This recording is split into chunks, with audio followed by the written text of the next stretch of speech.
안녕하세요, 이원우 변호사입니다.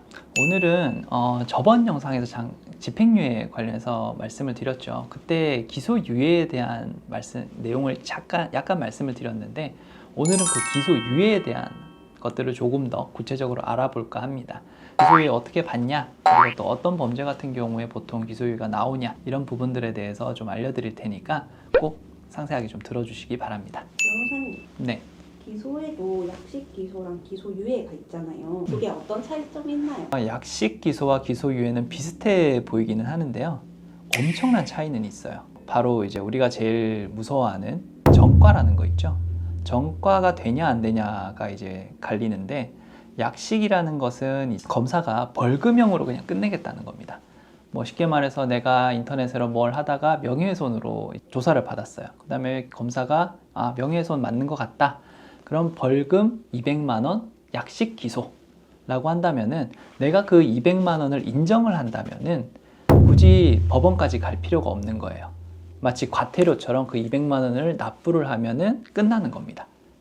근데 그렇다고 해서 이게 뭐 전과가 안 되느냐? 그렇지는 않습니다. 이거는 벌금형의 전과가 되는 거예요. 이에 반해서 기소유예라는 것은, 아까 똑같은 예를 들어 봅시다. 그래서 그것도 명예훼손이 된다라고 판단을 받았는데, 이때는 이제 검사가 약식보다는 그거보다 좀 더 가벼운 것 같다, 아니면 뭐 피해가 그렇게 크지 않은 것 같다, 그런 경우에는 기소유예란 걸로 또 할 수가 있어요. 기소를 유예한다.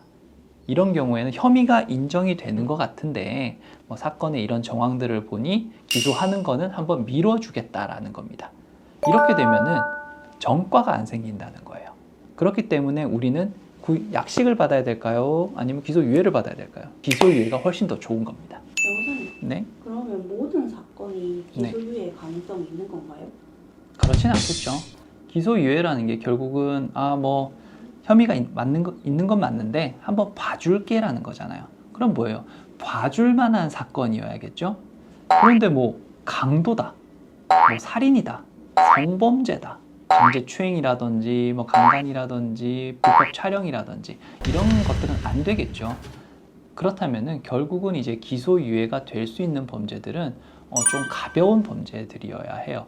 정말 좀 마트 가서 물건 하나 훔쳤다, 그것도 절도는 맞죠. 근데 그런 경우에는 기소유예가 될 수도 있는 부분들이고, 그 다음에 사기다, 사기인데 뭐 몇백만 원 정도다, 그리고 이 부분에 있어서 뭐 변제도 다 됐다, 그러면 또 기소유예가 될 수 있는 것들이겠죠.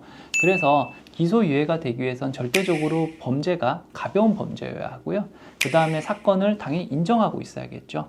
그 다음에 더 좋다면은 이제 피해자와의 합의가 있으면은 더 좋다, 그렇게 생각을 하시면 될 것 같아요. 기소유예를 받기 위해서는 어떤 걸 해야 할까요? 기소유예를 할 때 보통 이제 검사가 고려를 하는 것들이, 앞서 말했던 이제 죄의 뭐 중하냐 가볍냐 그런 것들도 다 있겠지만, 형법 51조에 뭐 이러이러한 것들을 고려를 하라라고 되어 있어요.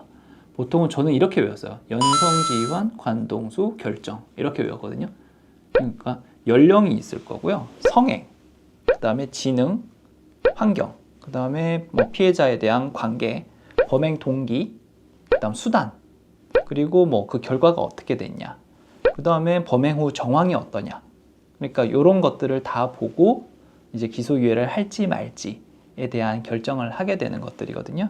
그래서 연령이 당연히 뭐 30대, 40대 이런 사람들보다는 10대, 뭐 20대 초반이다, 이런 경우에 기소유예 가능성이 높아지겠죠. 그 다음에 그 평소 성행이 어떠냐, 지능이나 그 피의자가 살아온 환경이 어떠냐, 뭐 정말 교육도 제대로 받았고 모든 것들이 다 괜찮았는데 우발적으로 진짜 그렇게 했다, 그런 경우에는 기소유예가 또 될 수 있겠죠. 그 다음에 피해자의 관계가 어떻게 되느냐, 피해자와 정말 뭐 친한 관계였는데 뭐 이제 우발적으로 그렇게 한번 했다, 그런 경우에는 또 될 수 있겠지만, 근데 이거는 좀 양면성을 가지고 있어요. 정말 친한 관계에서의 어떤 뭐 성범죄를 저질렀다, 그럼 어떻게 보면 더 가중 요소가 될 수는 있겠죠. 그 다음에 범행 동기나 수단이 뭐냐, 아까 뭐 물건을 훔쳤는데 정말 너무 배가 고파서 훔쳤다, 그런 경우. 그 다음에 수단이 뭐냐, 훔칠 때 기망 방법이나 이런 것들에 있어서 뭐 우리가 봤을 때 어떻게 그렇게 할 수 있냐, 그런 것들보다는 그렇게 했냐, 안타깝다, 이런 반응들이 나오는 경우 있잖아요. 그런 경우에 있어서 또 기소유예 가능성이 높아질 거고요. 그래서 그런 것들을 하나하나 보는 것들이에요.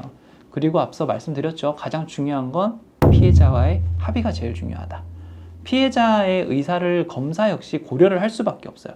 피해자가 계속 지속적으로 엄하게 처벌해 주세요. 전 너무 힘듭니다. 이런 사안에서 기소유예로 끝내겠습니다. 이게 사실상 힘들거든요. 그래서 피해자와 합의를 한다는 게 정말 중요한 겁니다. 말씀드렸던 중범죄여서는 안 된다. 그죠? 이런 것들을 꼭 고려를 해 두셔야 돼요. 변호사님, 그러면 기소유예를 받게 되면 네. 전과도 남지 않은 건가요? 아까 말씀드렸죠? 약식 명령과 기소유예 가장 큰 차이점은 뭐냐? 결국 전과가 남지 않는다. 기소유예 같은 경우는요, 쉽게 말해서 전과도 안 남는데 음주를 쳐보죠. 음주 면허 취소나 이런 식이 되면 몇 년간 이제 못 따잖아요, 면허를. 그런데 만약 그런 사건에서 기소유예가 된다. 그러면은 기소유예를 받고 훨씬 짧은 시간 내에 면허를 다시 취득할 수 있는 기회도 생길 수 있어요. 그만큼 기소유예라는 거는 피의자 입장에서는 어떻게든 받아내야 되는 조치라고 볼 수 있어요. 그래서 오늘은 기소유예에 대해서 그래도 좀 구체적으로 좀 설명을 드렸는데, 아까 제가 말씀드렸던 그 요소들 있죠. 연성지휘환, 관동수, 결정. 이 내용들에 있어서 각 사안마다 이걸 맞춰 넣는 것들이 필요해요. 그래서 일반인들이 좀 선처를 바란다 라고 말했을 때 주절주절 하는 경우들이 좀 있어요. 자기가 처한 상황에 대해서 하고 싶은 말은 너무 많은데 이것들을 글로 한다는 게 되게 어려운 작업이다 보니 정작 이제 강조를 해야 될 부분, 그런 부분들은 좀 빠뜨리고 자기 상황만 말하는 그런 경우들이 있거든요. 그런 것들은 좀 조심하시고, 웬만하면 기소유예가 꼭 필요한 상황이다. 그러시면 이제 형사 전문 변호사나 이렇게 상담을 하셔가지고 도움을 받으시는 게 가장 좋을 것 같습니다. 그래서 오늘 알려드린 이 내용 정도는 꼭 알아두시고 기소유예 처분까지 받으실 수 있기를 기원하겠습니다. 이상 이원우 변호사였습니다.